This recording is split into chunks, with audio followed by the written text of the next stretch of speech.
Welcome to More Than Mindset, the only podcast that bridges the gap between spirituality and success. Go beyond the mind with clarity and confidence coach Kim Guillory and learn how to integrate your passion to serve with your skills and experience to create a business you love. Let's get started.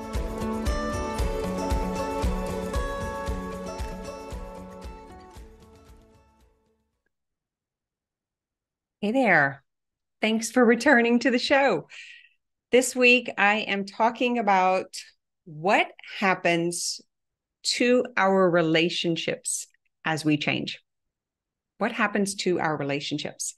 You know, when I was younger and old enough, when I was a young adult, I was already in business and had a lot of acquaintances and clients and friends. And I thought, the older I get, the more friends I would have. Did you ever think that the older you got? Right? Because we have more interest and because we've lived longer, we've met more people. And so there we have more opportunity to make more friends, right? And then I was always going to have someone to do things with, to travel, to talk to. Turns out that is not what happened. I'm curious if you thought that too. So I'm finding myself in a position, as you know, from the last few shows, where I don't quite feel like the same person. It's like I have this new understanding or new identity, and I don't want to lose that. Like, I really like this sense of freedom and being, basically. I'm just like okay with myself. I like myself. I don't mind being alone with myself. I'm actually very entertaining. I have a pretty interesting life.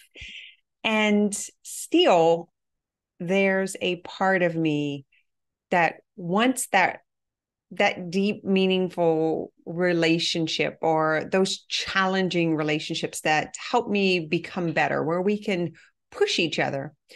But I'm finding myself like kind of floating around and not landing with that. So I kind of put out an offer this week. So in case you're hearing this and you didn't see this on social media, I am looking for peers to create a sort of peer mastermind where we invest in ourselves, and the investment goes towards, like, we go somewheres 2 to 4 times a year, like either every quarter or every 6 months. And we brainstorm and mastermind. And I'm talking a small group. And this is not a for-profit group. This is basically a collaborative effort and a mastery of the minds. So the intention of it is to pull together 6 and 7 figure earners that we now have new challenges, but we don't want to join a mastermind because we've done that. And it turns out it's not what we wanted. So I'm looking for people like me who have invested hundreds of thousands of dollars, who have put themselves in that pressure cooker, in those organizations. And that's not what you want. And you realize that because you've done it. And despite whatever you've tried, you've still been successful. And I have been doing interviews, you could say, about this. So I've met quite a few people, and I'm meeting with 4 more today, and finding my new tribe. I want to find my new people who I didn't know before, who I wasn't in relationship with, who have the same drive and intention. We don't have to have the same past and experience, and we don't have to be in the same business. Matter of fact, I'm hoping for a variety of business owners. And I don't care if it's male and female. I don't care if it's couples. I'm just looking for those go-givers, the go-getters that want to do something bigger, that want to create an impact, and kind of don't want to fall into it's almost like a popularity contest or this influencer contest of the masterminds. I don't want to be in that. I want a small, intimate group where we meet at least once a month, and someone in the group presents their successful strategy of how did they get to their position, or how do they maintain their position that can help someone else in the group? And then we get together because we want to, because it's really hard to find friends that can take off work or can travel or will leave their partner. That there's all the reasons that people won't travel, right? If you've been around a while, you already know that. I thought when I was younger too, that I was going to have all these friends that I was going to be able to go on road trips with and do all of these things and see the world. It turned out that's not true. They won't, because they are locked into the commitments of their life. And that's not exactly the same commitments as my life. So you could say I put out an ad, and I am looking for, I'm fine with if it's 4 people, up to 10 people. And we kind of set the parameters of what we want. So that's what I've been doing on these interviews. It's like, what is important to you? What have you done? What have you accomplished? What hasn't worked? And what do you envision would work? I have a whole lot more questions, but just the basics of, and it's really fun and exciting because I feel some newness. I don't know anyone that I spoke with from previous masterminds. We haven't worked together, and they are coming from different communities, which I'm loving that. I don't want that same modality. Like, I don't really want it to come from the coaching world or from the sales world or from the healing world. I want a variety of business owners who have put their sweat, blood, tears, and finances into building something bigger than themselves so that they can create impact in the world. That happens to be you. Send an email to kim@kimguillory.com. So that's just a little plug-in. What I'm going to talk about on the show today is how surprised I am by the relationships that fizzled out that I thought were forever. And I'm curious if that has happened with anyone else, or if it's just I'm not likable. And maybe I'm too much, or there might be too much chaos and conflict or bigness, or they're like, I've been told like it's this massive push energy, or too much, just too muchness. Have you been told that? And it's like the relationships start off fun and interesting and exciting. And, I was talking with my granddaughter this weekend, and it was kind of like the conversation with her where she was like, I'm just intrigued with some of the stuff that you talk about. I've never heard that before. And so she's like all in. And that's how my new friendships are. And then there's a point where it's just like, I don't know what happens if it's judgment and comparison, if I just turn them off, if I'm not meant to have friends and to be in deep, meaningful relationship. That could be true. And I also realized that I can serve without being friends with all of my clients and customers. So these are like all part of the new identity. And I do think a part of it is about turning 55 years old, having grown children, being through a lot of experiences in my lifetime, and being in business for myself for so long. I tried working. When I was around 20, I worked for a finance company. So before that, I was, I don't know what you call that, but a person of the state, where I was like, couldn't like fend for I needed assistance. And so I worked like cash jobs. And so I cleaned house. I worked at a grocery store for cash. I did side jobs. And my housing was paid for by the government. My food was paid for by the government. It was not a great time in my life. And when I sat in that welfare office, it happened one time. I sat in that welfare office and I looked around and I said, I'm never coming back here. I don't care what I have to do, but I am never coming back here. I was so disappointed in myself, and I hated the limitation. And I'm not talking, I'm glad that I had those resources. I don't know what would have happened with us. I might have been forced into not having this baby. But that experience showed me what I didn't want, because it gave me contrast. And my entire life, that's all I had seen, is people that were living off of the system and couldn't help themselves and couldn't get above. And that's all I knew. So I was just like following right into that trap. So it is almost like a soul awakening that was inside of me that created that reaction. But I just knew sitting there, I wasn't going back. And I said, I got to get a real job. I remember this. My son was like a few months, 4, 5 months old. I started looking, but here's the problem. I didn't have a telephone. My car had a hole in the floorboard. I didn't have an air conditioner or radio in it. I didn't have a babysitter, but I was going to figure it out. And I thought the 9 to 5 job, 5 days a week, was boom. That was like the thing to attain. Now, listen, this was in 1988. So I get the job. He did not want to hire me. And I think I talked him into it. So I'm still grateful for that today.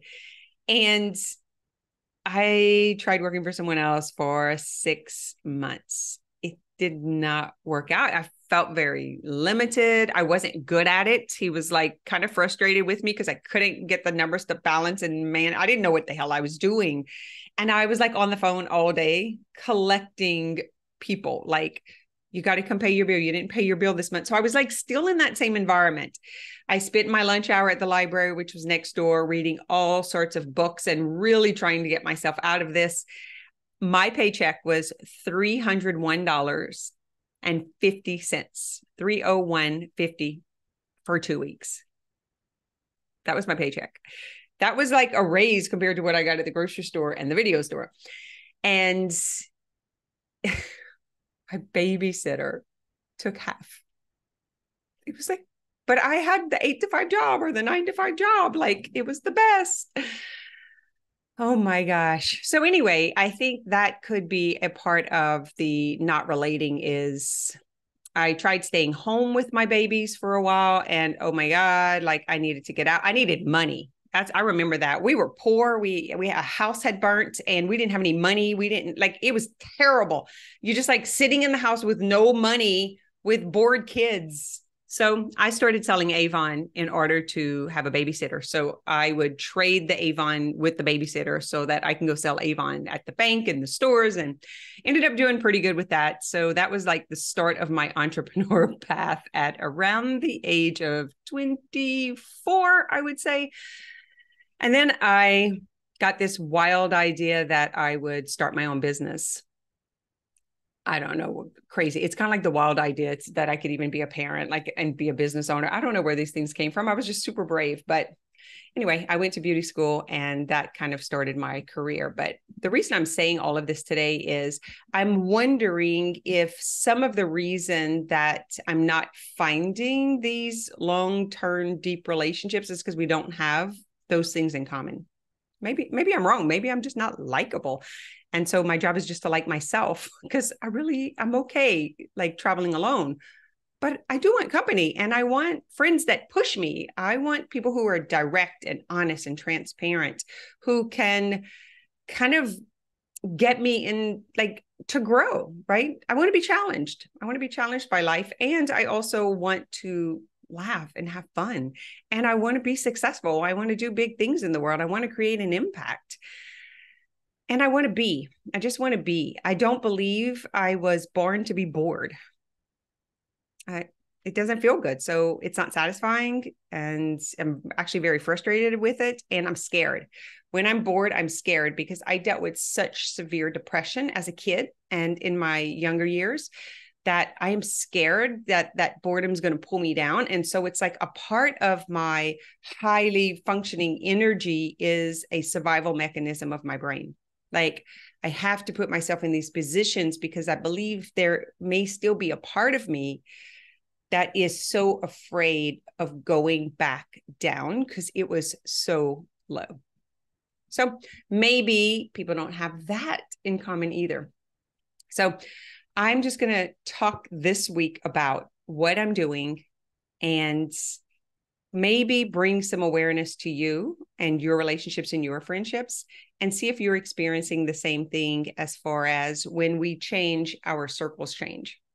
And then we go through that guilt cycle, like as if we're leaving someone behind. And then we go through that not belonging cycle where we kind of can't get into the next level. Like we can't get at the popular girl table, right?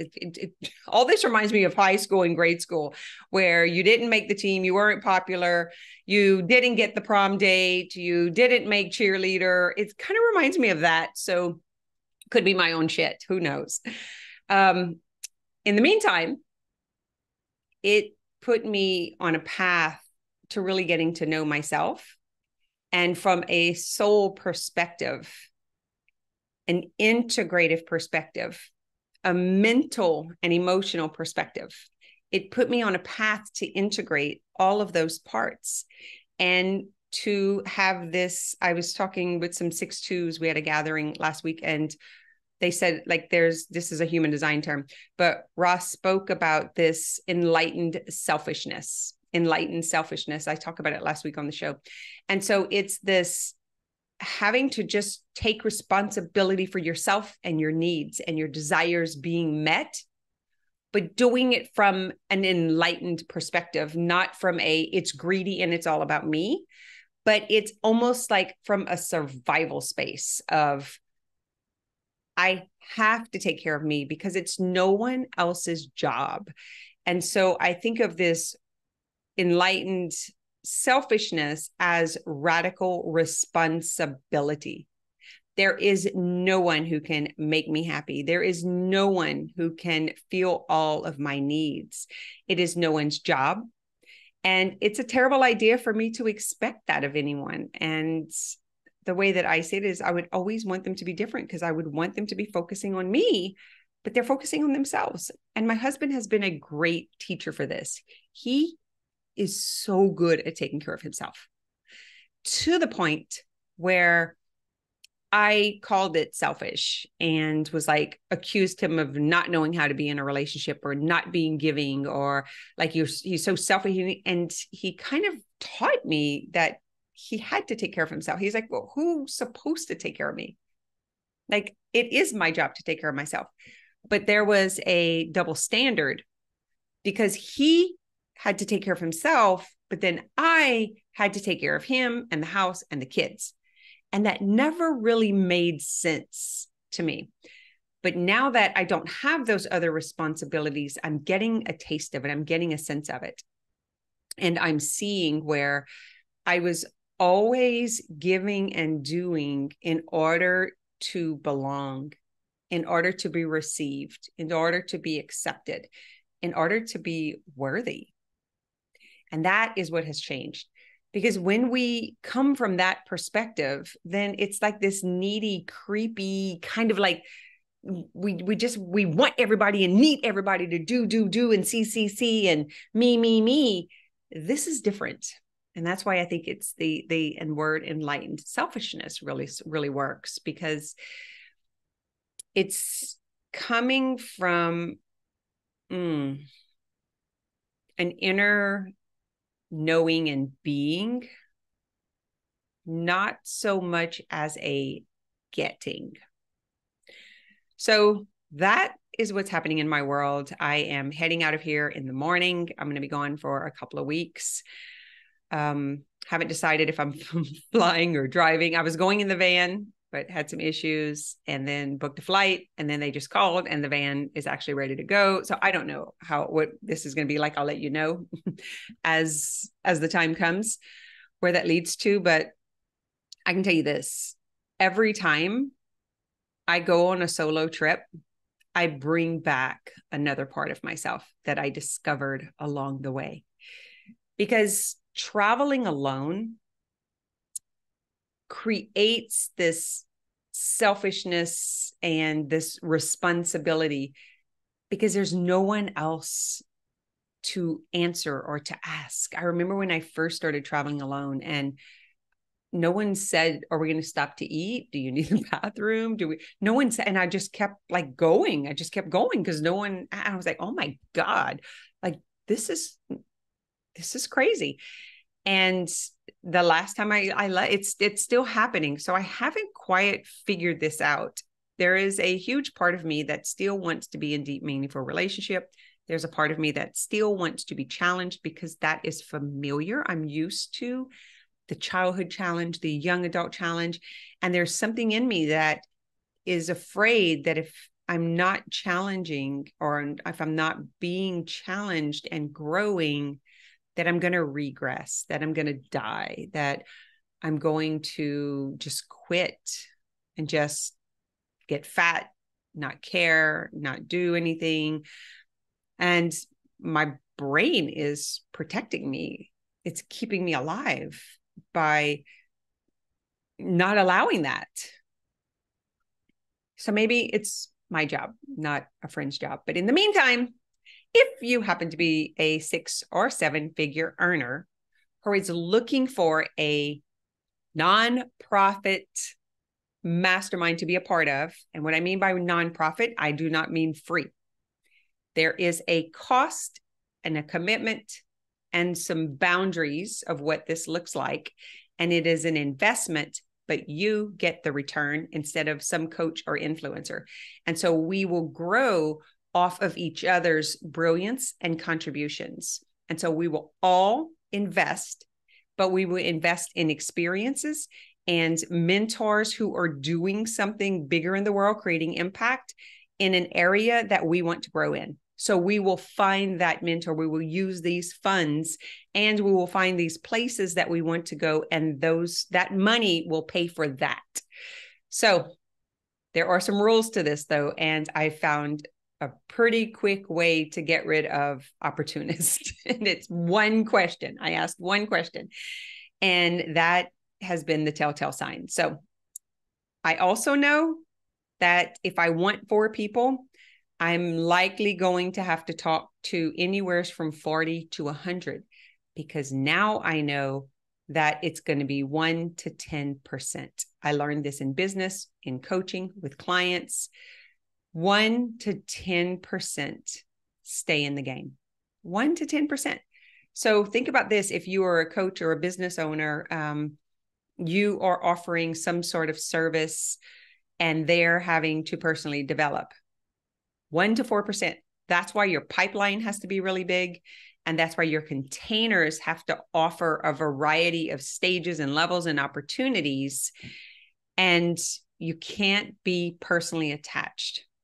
And that is because we were taught that someone else is responsible for our results. So if we pay them, they owe us. But when you step into this stage, it's not like that anymore. It is, I pay you for an experience and an opportunity and a challenge, like a personal challenge for myself, so that that push can bring up more of who I am, more potential that is within myself.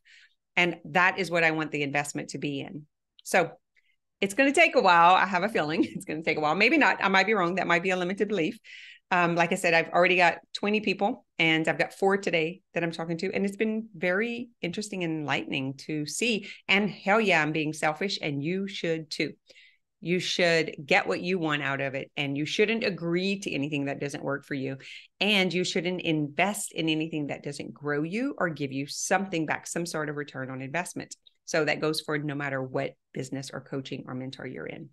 All right. I know this was a hodgepodge of everything. I'm actually debating if we are going to start a new season on this show, because I don't really feel the same as when I started the podcast 200 something episodes ago. That's a lot of the messy in the middle. And that was like my own healing experience. And I wanted to document the process because I had so many clients who I was repeating it to over and over. So I'm not quite sure what's coming. I have a feeling by 250 episodes that this will take a dramatic change. I would love to hear, do you want to keep it going? Is it making sense? Is it getting messy because it's a hodgepodge now? Let us know. And if you have friends and family who are in the messy middle, or maybe beginning to take personal responsibility for their growth, and they're interested in hearing that journey, because it was an unraveling journey. It's who I was back then when I started this is not who I am today. And I am not sad about that. But I am looking for companions who want this version, this identity, because I'm not willing to go back. Not doing reverse. Anyway, have an amazing week. I can't wait to hear from you. Come into the More Than Mindset group if you're not there yet. And let me know what you think about this. We post the podcast every week, and we also offer opportunity for you to ask questions or give feedback on what was your experience, regardless what episode you're listening to. And if you haven't given a rating and review yet, please do that. It really helps to get the show going. And I appreciate it because, believe it or not, I need to hear it. I'm still needing to hear some validation or some recognition or appreciation, just like you. We all do. We all want to know that what we are doing is impactful or important. I think it's just who we are as humans. There's nothing bad or pompous about that. It's just to feel connected. All right. Have an amazing week.